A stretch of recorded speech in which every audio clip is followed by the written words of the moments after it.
오늘 본문은 우리 주일날 다뤘던 그 본문과 같은 사건을 다루고 있습니다. 예수님께서 물 위를 걸어오시는 장면. 근데 제가 그때 말씀을 드렸어요. 베드로가 그 물에 빠지는 장면이 똑같은 모든 이야기를 다루는 본문에 다 다루는 것은 아니다. 마태복음에서는 베드로가 물 위를 걸은 장면을 다루지만 오늘 마가복음에서는요, 그 장면이 쏙 빠져 있습니다. 쏙 빠져 있고 여기 아주 인상적인 단어가 하나 나옵니다. 그게 뭐냐면 그들이 그 떡 떼시던 일을 깨닫지 못하고 도리어 그 마음이 둔하여졌다. 이 제자들이 폭풍을 만나 두려워하고 있고 예수님을 유령이라고 생각했던 그 모든 과정을 뭐라고 말하고 있어요?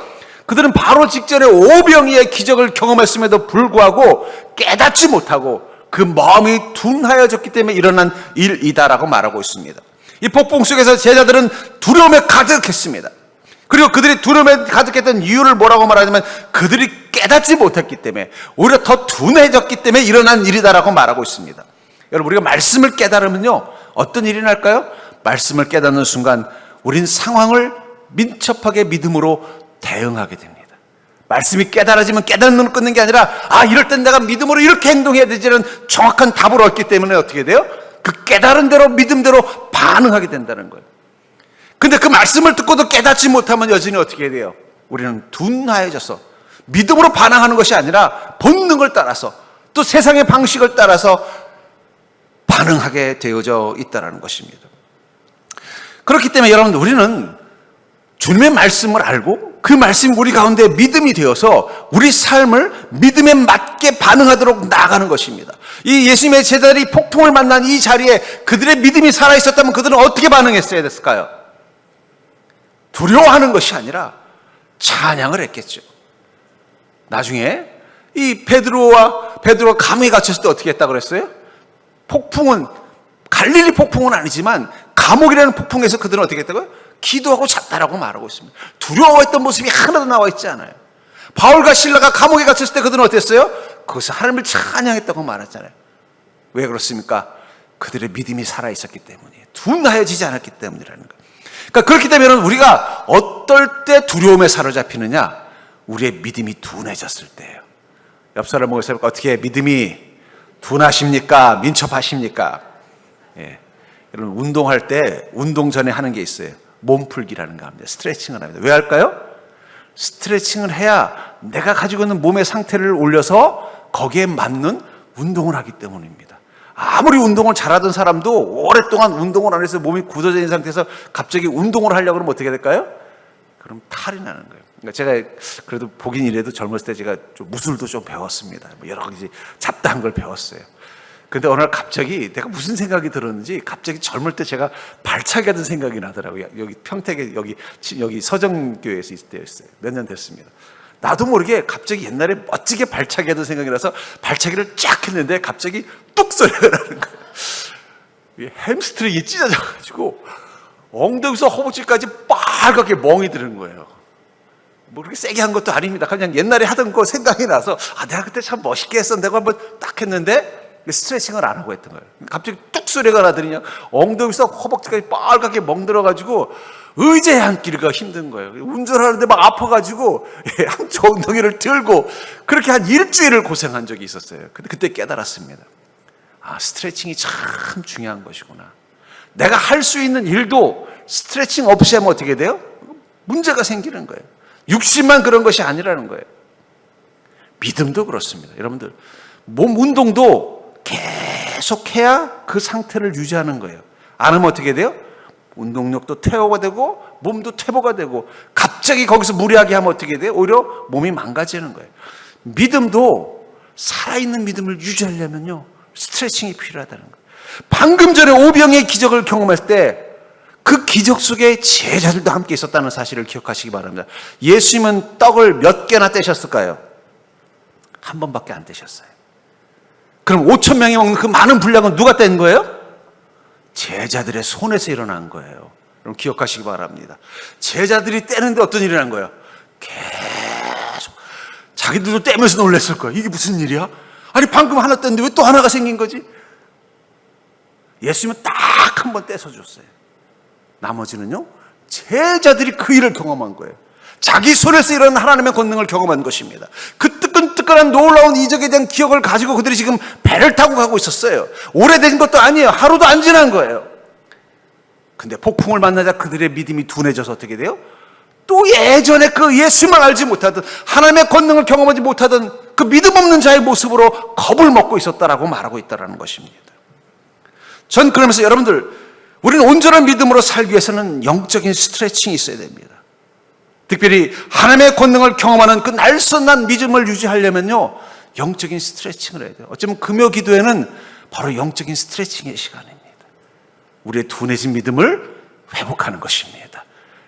오늘 이곳에서 여러분들이 권능을 경험하지 못할 수도 있어요. 그러나 중요한 건 영적 스트레칭을 했기 때문에 어느 순간 주님의 권능을 만날 수 있다는 거예요. 여러분들의 인생의 파도를 만난 그 자리에서 주님의 권능을 만나기 위해서 지금 여러분들은 영적인 스트레칭을 하는 것입니다. 운동선수들이 시합 나가기 전에 바로 가는 게 아니에요. 전날에도 몸을 풀고 당일도 한두 시간 일찍 가서 어떻게 돼요? 몸을 푼 다음에 시합을 하는 거예요. 그래야만 자신이 가지고 있는 모든 역량을 발휘하는 것입니다. 나의 믿음이 그 믿음의 분량대로 능력대로 살아가려면 내 안에 영적인 스트레칭이 계속 있어야 되는 거예요. 제가 친한 목사님이 미국에서 목회하시다가 최근에 한국으로 부임해서 오셨어요. 그 목사님은 뭘로 친해졌냐? 탁구로 친해졌습니다. 제가 부목사 때 같은 부목사님이었는데 둘이 탁구가 맞수였어요. 사람이 한 맞수를 만나면요, 이게 사람 미칩니다. 왜냐하면 한 번 이기고 한 번 지면요, 내가 조금만 더 잘했으면 이겼을 텐데, 둘이서 얼마나 탁구를 좋아했는지 월요일날 쉬는 날 둘이서 탁구장에서 만나는 거예요. 만나면 아침에 만나서 점심 짜장면 시켜 먹고 저녁 짬뽕 시켜 먹고 밤 10시까지 해요. 왜냐면 내가 한 번 이기면 또 그 다음번에 지는 거예요. 지면 자존심 상하니까 한 번 더 계속. 그냥 그때는 막 둘이 실력이 막 올라가는 거예요. 왜냐면 맞수를 만나니까 뭐 쉬는 날만 되면은, 월요일만 되면 그냥 탁구 치러 가는 거예요. 탁구. 마침 저희 사모는 또 학교 공부하러 가니까 혼자 뭐 집에 있으면 뭐 하겠어요. 그러니까 탁구장에 가면은 이제 그건 시간제로 하는 게 아니라 저희는 이제 회원제니까 한 번 자유비용만 내면 둘이 그냥 밤늦게까지 탁구 치고 집에 가면요, 허리를 못 펴요. 너무 아파. 그런데도 또 다음 주 가면 빨리 이겨야지. 막 그 생각에 사로잡혀 있었어요. 근데 제가 이제 그분은 미국으로 이제 미국에 부임해서 갔고, 저는 이제 라이벌이 없으니까 어느 순간 탁구의 재미를 잃기 시작한 거예요. 그럼 여기 와서 이제 뭐 가끔 혼자 연습만 하지 뭐 누구 칠 일도 없는데 갑자기 온 거예요. 그래서 목사님 탁구 좀 치셨어요? 그랬더니 자기는 계속 쳤대요. 그 순간 내가 좀 긴장해야 되겠다. 다시 연습을 해야 되겠다. 그래서 제가 다시 레슨을 받아야 되나. 뭐 조만간 한번 시합하자 그럴 텐데 제가 이거 아무래도 질 것 같다는 생각이 드는 거예요. 왜냐하면 제 몸이 둔해져 있는 거예요. 그분한테 물어봤어요. 자기는 미국에서 계속 탁구를 쳤대요. 그리고 여기 와서도 벌써 탁구장 등록을 했다라는 거예요. 그 순간 내가 지겠구나. 왜냐하면 제 몸은 둔해졌고 그분은 여전히 날이 서 있단 말이에요. 믿음도 그렇습니다, 여러분들. 내가 한때는 정말 기도만 하면 응답이 있고 하나님의 역사를 눈에서 쫑쫑 봤었어요. 그런데 어느 순간 내 기도가 하나님께 가지 않는 것처럼 느껴지고 하나님의 역사심이 내 눈에 보이지 않는다면 그건 내 믿음이 둔해졌을 수도 있다는 거예요. 바로 조금 직전에 오병이어의 기적을 봤던 예수님과 늘 함께하면서 권능의 하나님을 만났던 그들도 그 잠깐의 시간에 둔해질 수 있는 게 이 믿음이라면 마찬가지입니다. 우리도 마찬가지라는 거예요. 그러니까 옆 사람 볼까요? 당신은 믿음이 없는 게 아니라 둔해진 겁니다. 살 좀 빼십시오. 다시 한번 우리 날렵한 믿음 가자고요. 우리 날렵한 믿음을 갖는 순간 우리는 무엇을 경험하는 거예요? 인생의 파도 위에서 나를 위하여 달려오시는 예수를 만나는 것입니다. 내 인생의 파도를 잠재우시는 권능의 하나님을 만날 수 있다는 거예요. 저는 그런 신나는 믿음으로 사는 자들이 될 수 있기를 주의 이름으로 축복합니다. 그러니까 여러분, 우리 믿음의 날이 서 있으면요, 우리는 그것을 경험하는 거예요. 그 기쁨으로 사는 거예요. 그렇다면 이 영적으로 살아있는 믿음의 특징은 무엇일까요? 저는 잠시 그 믿음이 둔해졌던 이 사건을 통해서 제자들이 깨달은 교훈, 내가 어느 순간이든 그 날이 서 있는 믿음, 권능의 하나님을 경험할 수 있는 믿음을 위해서 날마다 영적인 스트레칭을 놓지 말아야겠다는 그 깨달음을 갖던 이 사건을 통해서 영적으로 살아있는 믿음의 특징이 무엇인지를 알길 바랍니다. 첫 번째, 우리가 영적으로 살아있든 믿음이 깨어있는 영적인 스트레칭으로 살아있는 믿음이 되면 거친 파도 위에서 주님을 볼 수 있다는 거예요. 거친 파도가 보이는 것이 아니라 그 위에 주님이 보인다고 말하고 있다는 것입니다. 48절부터 49절에 보니까 바람이 거스름으로 제자들이 힘겹게 노젓는 것을 보시고 밤 사경쯤에 바다 위로 걸어서 그들에게 오사 지나가려고 하심에 제자들이 그가 바다 위로 걸어오심을 보고 유령인가 하여 소리 지르니, 밤 사시경쯤에 어땠다는 거예요? 예수께서 바다 위로 걸어오셨다라는 거예요. 이때는 어떨 때요? 제자들이 힘겹게 노를 젓고 있었다는 거예요. 혼돈의 밤이었다는 거예요. 밤은 깊었고 파도는 힘세고 아무리 애를 써도 무트로 배는 나가지 못하고, 그 순간 제자들의 마음속으로 무슨 생각했어요? 예수님이 안 계셔서 이런 일이 났나 보다, 그런 생각을 하고 있었다는 거예요. 그들이 흔들리고 있었을 때 그들의 눈에 예수님이 보인 것입니다. 적어도 이 제자들은 깨달았던 거예요. 뭐예요? 자신들의 이 험한 파도를 이겨낼 수 있는 방법은 자신들의 수고가 아니라 자신들과 함께 계신 주님이 있어야 된다는 것입니다. 그러니까 여러분, 우리 인생에 파도가 올 때, 깊은 밤이 온다든지 거친 파도가 온다든지 우리 힘으로 아무리 애를 써도 앞으로 한 걸음 나가지 못하는 막힘을 경험할 때 우리가 가장 중요한 것은 주님이 보이는 믿음입니다. 적어도 그들은 예수님을 보게 됐다는 거예요. 물론 유령인 줄 알고 놀라긴 했습니다. 그러면서 여러분, 우리 인생의 위기의 첫 번째 대처법은 나와 함께 계신 성령님의 존재를 경험하는 것인 줄 믿으시기 바랍니다. 제가 오랫동안 제자 훈련 때 썼던 교재 중에 하나가 바로 이 하나님을 경험하는 삶이라는 책이에요. 제가 우리 교인들 중에는 거의 이 교재를 가지고 레슨을 하지 않습니다. 이 책은 거의 1:1 혹은 2:1로 하는 교재예요. 근데 이 책의 핵심이 뭐냐? 자신의 삶 속에서 물 위로 걸어오시는 예수님을 경험하는 방법을 나누는 시간이에요. 이게 왜 중요합니까? 우리 인생의 파도를 만날 때도 있고, 우리의 수고가 아무리 애를 써도 한 걸음 앞으로 나가지 못할 때도 있고, 우리가 가는 길이 깜깜한 어둠처럼 느껴질 때도 있다는 거예요. 하지만 중요한 건 그 가운데서 나를 향해 오시는 예수님을 경험할 수 있다면 우리는 충분히 감당할 수 있다는 것을 깨닫게 하는 그 의미의 책이 이 책입니다. 이게 오래된 책인데도 베스트셀러예요. 아마 이게 아마 책자로도 있을 것입니다. 여기 49절에 보니까 유령인가 하여 소리 지르니, 여러분들, 우리가 믿음이 무뎌지고 인생의 밤을 만나고 파도가 거칠어지고 우리가 아무리 애를 써도 우리 인생의 문제로부터 벗어나지 못하게 되면 우리 눈에 보이는 것은 뭐예요? 유령이 보인다는 거예요. 절망이 보인다는 거예요. 죽음이 보인다는 거예요. 헛것이 보이는 것입니다. 문제에 몰입할 때 그러고, 여러분, 그리스도인들은 인생에 문제가 있다고 문제에 몰입하는 자가 아닙니다. 파도가 거세다고 파도만 보는 자가 아니에요. 아무리 애를 써도 배가 나가지 못한다고 노젓는 데만 마음을 쓰는 자가 아니에요. 이곳에 지금 주님이 어디 계신가를 찾는 것입니다. 적어도 이 제자들은 자신들의 이 문제의 원인이 무엇 때문이라고 생각한 거예요? 주님이 함께 계시지 않기 때문이라고 생각했던 것입니다. 그들의 마음 가운데 주님이 걸어오신 것입니다. 그 주님을 보고 나자 그들의 두려움은 사라진 것입니다. 전 그러면서 여러분들에게 먼저 언제나 어떤 순간에든지 주님을 볼 수 있는 믿음 되기를 주의 이름으로 축복합니다.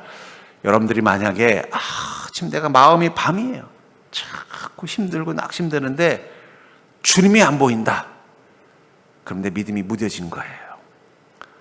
자꾸 내 인생에 문제들이 막 올라오는 거예요. 근데 막 거기서 내 마음에 막 유령을 보는 것처럼 두려움에 밀려온다, 우리 믿음이 무뎌진 것입니다. 내가 아무리 애를 써도 내 인생의 문제가 해결되지 않아서 막 지치고 절망되고 있어요. 그런데도 주님이 보이지 않는다면 우리의 믿음이 무뎌져 있는 것입니다. 왜냐하면 절대 주님은 우리를 밤 가운데 혼자 놔두지 않습니다. 절대 주님은 그 험한 파도 가운데서 우리가 흔들리도록 놔두지 않습니다.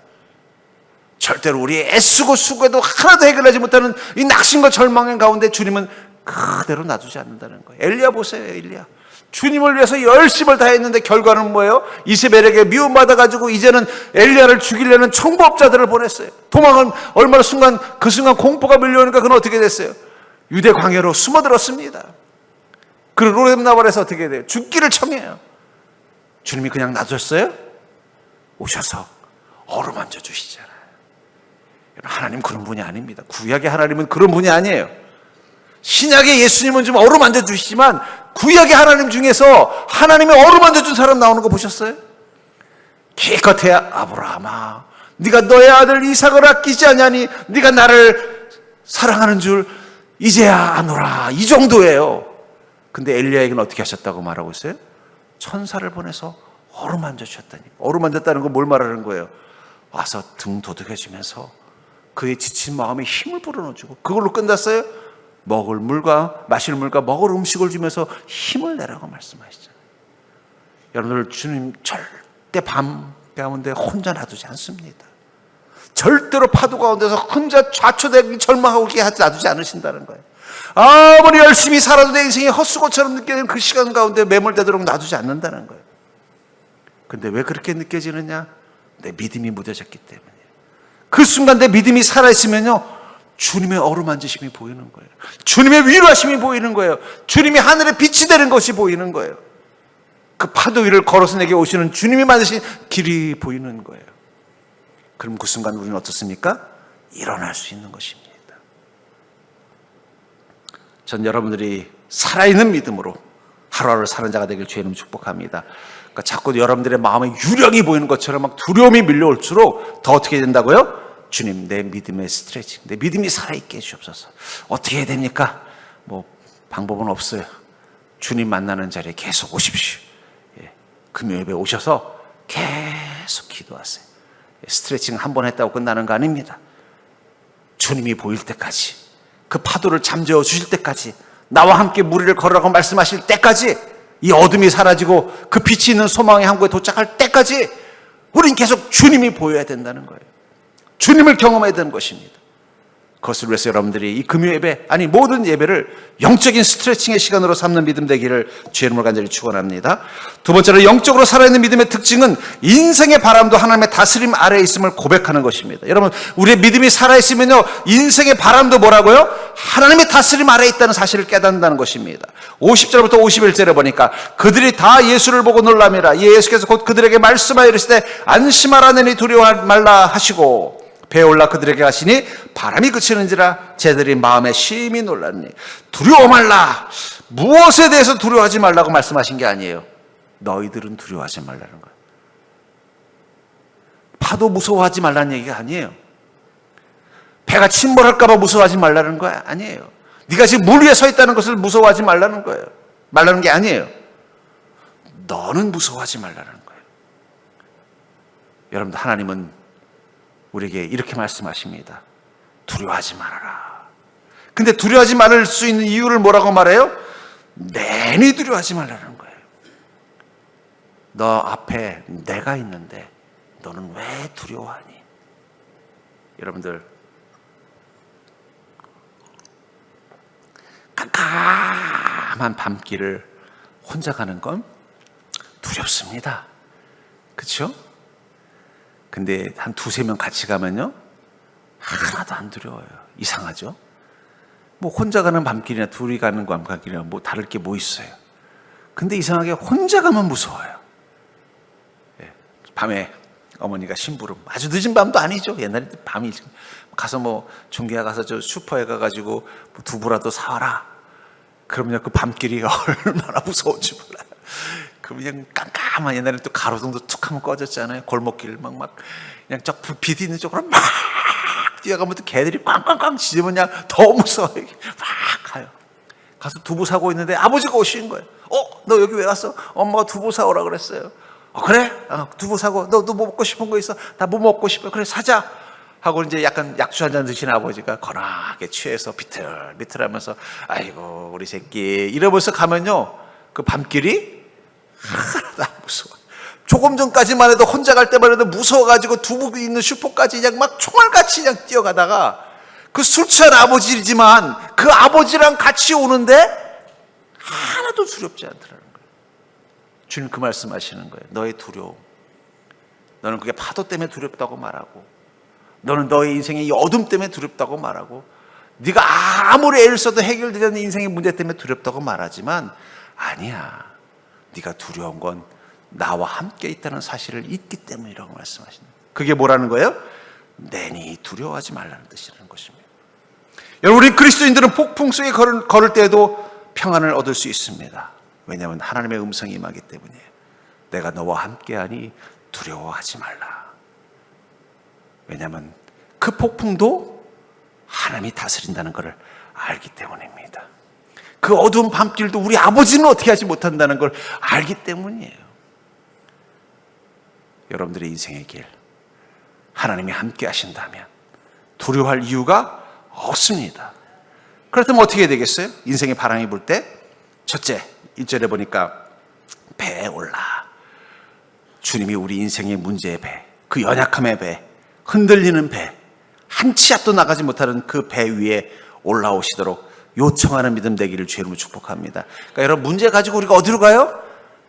주님께 가야 돼요. 아휴, 아무개씨 바빠? 왜요? 내가 속상한 일이 있어서. 물론 스트레스는 좀 풀리겠죠. 근데 그걸 가지고는 우리 마음의 두려움 사라지지 않습니다. 그럼 누구한테 전화해야 돼요? 하나님께 전화해야죠. 성령님 계시죠? 저 너무 힘들어요. 성령님께 여러분들의 마음을 좀 고백하십시오.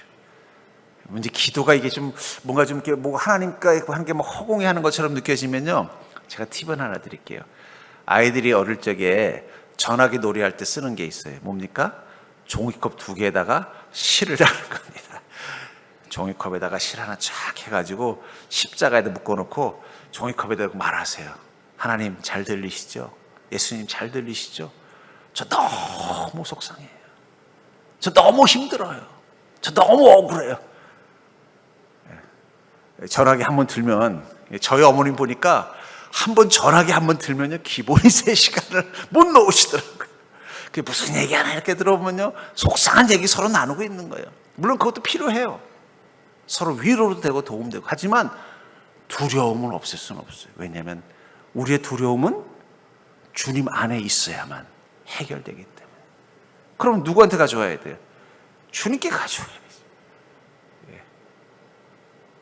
주일날 힘든 일이 있고 어려운 일이 있으면 성도들하고 나누시는 건 나쁜 거 아닙니다. 하지만 성도님들하고만 나누고 그냥 가버리면 그건 의미 없는 거예요. 어떻게 해요? 주님께 다 얘기하고, 다 얘기하고 내가 주님께 나눈 거 얘기하는 게 성도들의 나눔이에요. 또 2절에 보니까 그들에게 가시니, 우리가 주님을 찾는 믿음이 필요합니다. 그럼 주님 우리 인생 가운데 오시는 걸 믿으시기 바랍니다. 주님을 찾는 이에게 주님 오시는 거예요. 그러니까 찾으라. 그러면 찾을 것이요 두드리라. 그러면 열릴 것이니. 전 여러분들이 인생의 문제와 파도 위에서 주님을 찾는 믿음 되기를 주님을 축복합니다. 세 번째는요, 바람이 그치는지라. 바람이 왜 그칠까요? 예수님이 바람막이가 되어 주셔야 돼요. 왜 우리는 예수님 뒤를 따라가야 돼요? 예수님이 바람막이 되기 때문에. 요즘은 없어지지만 옛날에는요, 학교에서 월요일마다 전 학생들 전교생 놓고 교장 선생님이 훈화를 하셔요. 그러면요, 특별히 이게 막 이제 늦가을이나 초봄 되면요, 추워요. 바람이 쌩쌩 불 때, 특히 4월에 황사바람 불 때 있잖아요. 근데 보면요, 막 바람이 오는데 앞에 나보다 등치 큰 놈이 있으면 그놈 뒤에 갔으면은요, 그놈이 다 바람 막아줘서 뒤에는 교장 선생님도 안 보이고 바람도 막아주니까 얼마나 좋은지 몰라요. 그래서 꼭 등치 큰 놈 있으면은 바람 불 때 야근 애들 보면 등치 큰 애 있으면 그 뒤에 가서 이렇게 있는 거예요. 여러분, 세상 바람도 덕덕한 어깨를 가진 사람 뒤에 가면은 어떻게 돼요? 덜 붑니다. 인생의 바람, 우리가 예수님의 그 크신 어깨 뒤에 서면 그 바람을 경험할 이유가 없는 거예요. 그러니까 왜 우리가 주님 뒤에 따라가야 되느냐? 주님이 우리 대신 그 바람을 맞아주시기 때문입니다. 그렇기 때문에 우리는 주님 뒤에 서는 게 필요하다. 주님 뒤에 서는 순간 그 바람을 주님이 막아주시기 때문에 우리 인생 가운데 바람은 멈추는 것입니다. 날씨가 춥습니다. 옛날에도 추웠어요. 저 어릴 때도 추웠던 것 같아요. 추워도 애들은 밖에 나가서 놀아야 돼요. 놀면 얼마나 추운지 몰라요. 근데 따뜻한 곳이 있어요. 옛날에는 그 토담이라고 하죠. 흙으로 만든 담이 있습니다. 특별히 이제 남쪽으로 있는 담. 그러면 어떻게 돼요? 남쪽으로 있으니까 겨울철에는 바람이 주로 북쪽에서 오잖아요. 그럼 이 담이 바람도 막아주고 햇살이 담에 붙으니까 어떻게 해요? 흙에 붙으니까 따끈따끈해. 그럼 놀다가 추우면 어떻게 돼요? 그 토담에 딱 등을 붙이고 있으면요, 등이 은근히 핫팩 붙인 것처럼 따끈따끈합니다. 그러면 어떻게 돼요? 추워서 집에 가지 않아도 돼요. 조금 몸 녹이면 또 어떻게 돼요? 또 놀 수 있는 거예요. 그래도 추우면 또 가서 토담 뒤에 가서 이렇게 햇살 쬐면서 또 녹이고 또 놀고. 여러분, 우리 인생에 바람이 추운 겨울처럼 올 수 있어요. 하지만 주님은 우리 옆에서 늘 그 토담이 되어주십니다. 북풍도 막아주시고 따스한 햇살을 몸에 잔뜩 품고 계셔서 우리가 기대기만 하면 이 추위를 녹일 수 있는 은혜가 되어준다는 거예요. 그렇기 때문에 여러분들 어떻게 해야 돼요? 우리 인생의 바람도 주님이 다스린다는 사실을 믿고 바람 불수록 어디로 가요? 바람 불수록 주님 품으로. 겨울이 시릴수록 주님 뒤에. 저는 여러분들 그 믿음으로 사는 자 되기를 주의 이름으로 축복합니다. 세 번째로 영적으로 살아있는 믿음의 특징은 바로 권능을 사모하는 믿음으로 살아야 된다는 거예요. 여러분, 믿음이 살아있다는 건 권능을 사모하는 마음이 우리 안에 있다는 것을 의미합니다.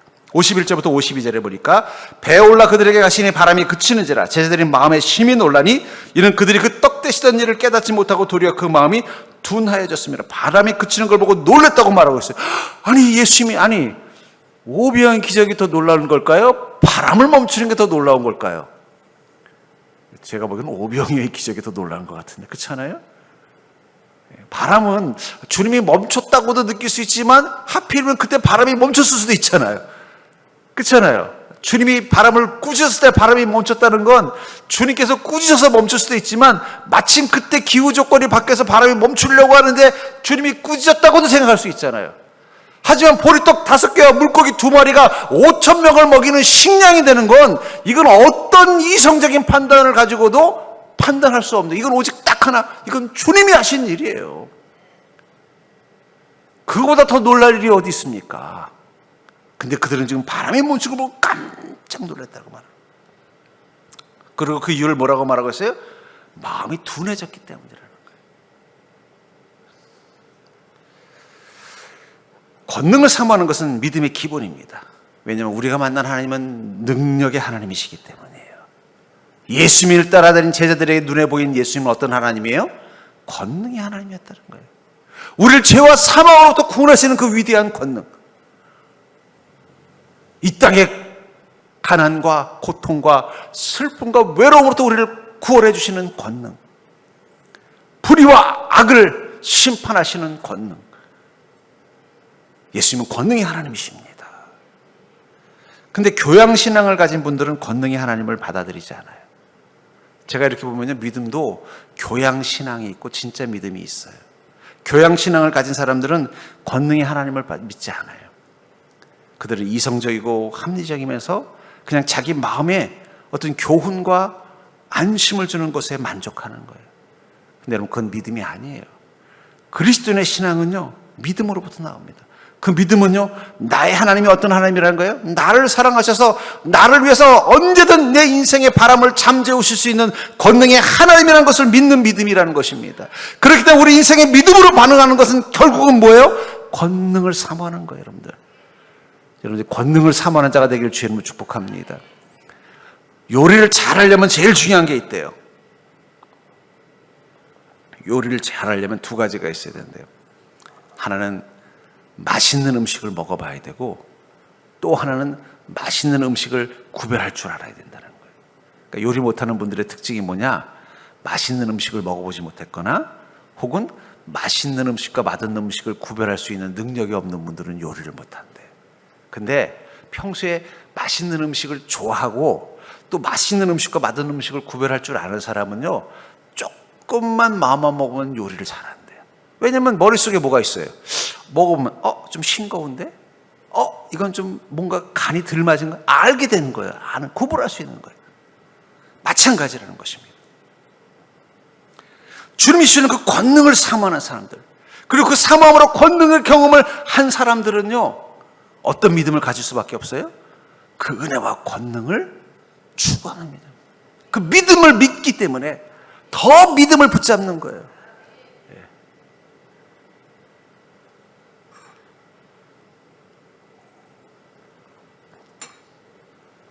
저희 어렸을 때 저희 아이가, 그때만 해도 이 공중전화가 있었잖아요.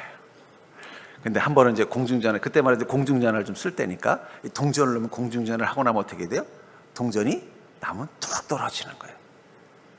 근데 한 번은 갔는데 누가 이렇게 돈을 안 가져갔는지 이게 툭 하고 돈이 떨어지는 거예요. 그걸 보니까 신기했나 봐요. 그 다음부터는 지나가는 공중전화마다 다 내려보는 거예요. 왜냐면 동전이 떨어지는 걸 경험했기 때문입니다.